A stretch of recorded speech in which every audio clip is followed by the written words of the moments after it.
Thanks for joining us from the Ohio AgNet, the voice you know with the news you trust studio. Sponsored by Grain Equipment Company, where innovation meets execution. I'm Morgan Anderson. Well, we have been blessed with some beautiful days outside. It's 80 degrees outside, sunny with a slight breeze.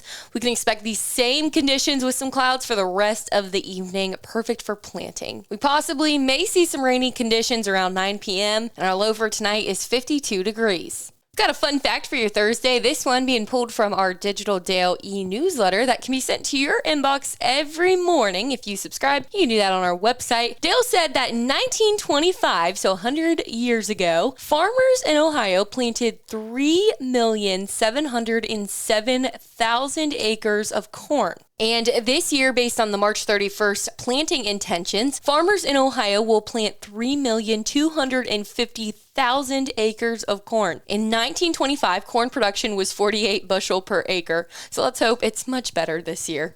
Next up, if you didn't hear, now you have. Ty Higgins has been named the next general manager of AgNet Communications. It's who you're listening to. He is the incoming general manager of AgNet Communications, who is taking over the duties of Dale Mignot following his retirement at the end of the year. So if you see Ty Higgins out and about, be sure to give him a big ol' congratulations. We'll be back right after this. Many drugs, like cocaine, methamphetamine, and non-prescription pills, are often cut with dangerous opioids like fentanyl. As a result, nearly 14 Ohioans die daily from unintentional overdoses. That's why it's important to carry naloxone, such as Narcan, a life-saving medication that blocks the effects of fentanyl and other opioids. Over the last 5 years, naloxone has saved over 83,000 lives. Help save lives and visit naloxone.ohio.gov to learn more and find free naloxone. Remember, if you see an overdose occurring, always call 911.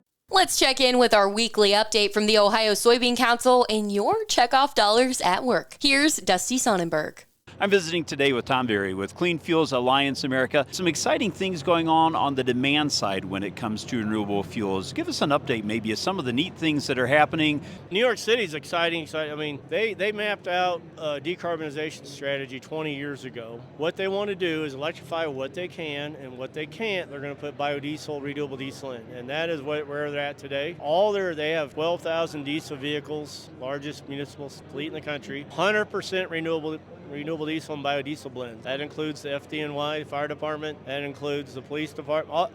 The sanitation department. All running on blends of biodiesel, renewable diesel, 100%. And what's neat, they're always looking for the next thing, and so they just implemented renewable diesel into their ferry fleet. The famous Staten Island ferries, the yellow and blue ferry. So they got that program. They're going to do that, and then they're going to go to get bioheat, 100% bioheat in all their schools. So that's when I say 30 years of experience, I've never seen so much opportunity for biodiesel. I truly mean it. It's we need more soybeans, because we need the soybean oil to turn it into beautiful biodiesel and sell it to our friends on the East Coast and West Coast. That's exciting, and it sounds like the sky's the limit. Again, my guest today is Tom Berry. He's with Clean Fuels Alliance America. Tom, thanks so much for the update and for all your work. You're very welcome, Dusty. Thank you. And today's update brought to you by the Ohio Soybean Council and your soybean checkoff. Think biodiesel is just another fuel? Think again. Biodiesel is Ohio innovation on the move. Clean, green, and built to keep diesel engines running strong.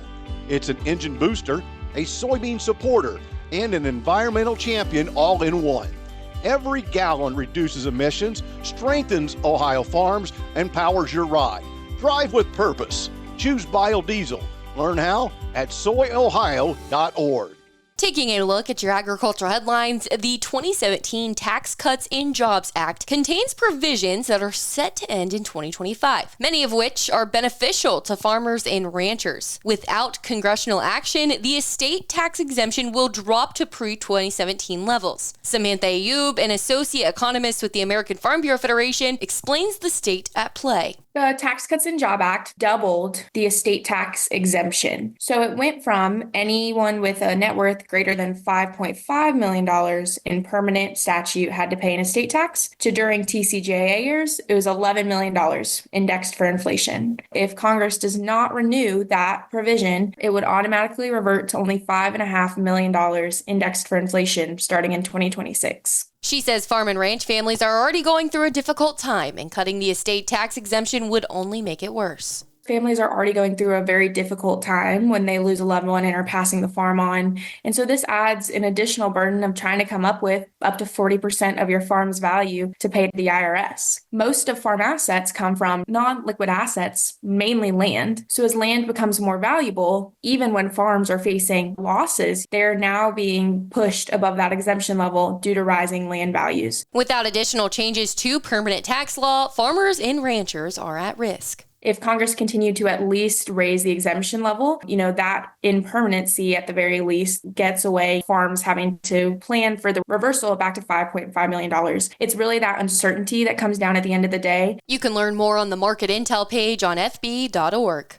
Let's recap how the markets closed, brought to us by Seed Consultants. Simply better performance online at seedconsultants.com. May corn up 5 1/4 at 477 1/4. May beans up 12 3/4 at 1053. July wheat up a penny at 544 1/2. Thanks for joining us. This is the Ohio AgNet.